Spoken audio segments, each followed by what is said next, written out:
আমাদের রিলেশনশিপটার মতো সুন্দর রিলেশনশিপ আমি আর কোথাও দেখতে পাইনি। তখন আমি ইন্টার ফার্স্ট ইয়ারে পড়ি। আমি একদম সকাল সকাল রেডি হয়ে কলেজে চলে এসেছি, তাও কলেজ শুরু হওয়ার 1 ঘন্টা আগে।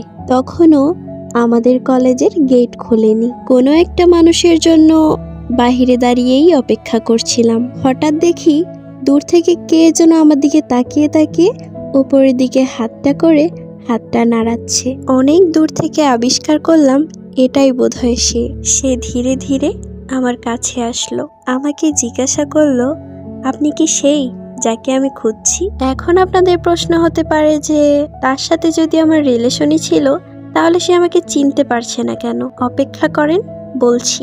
সময়টা সেদিনকার যখন আমি প্রথমবারের মতো কলেজে পা রাখি। এসে আমার নতুন নতুন সহপাঠীদের দেখে তো আমি মহা খুশি। অনেক ভালো কাটলো দিনটা। নতুন বন্ধুদের সাথে অনেক মজা করলাম। আমার প্রথম দিনের ক্লাস ছুটি হওয়ার পর বাসায় চলে গেলাম। রাতে ঘুমানোর সময় এটাই ভাবছিলাম, কখন সকাল হবে, কখন আবারও কলেজে যাব। পরের দিন কলেজে গেলাম। যথারীতি ক্লাস চলছিল।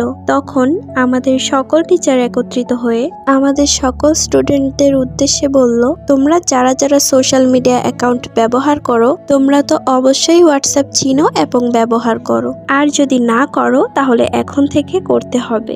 এটা শুনে তো আমি সহ সকলেই অবাক হয়ে গেল।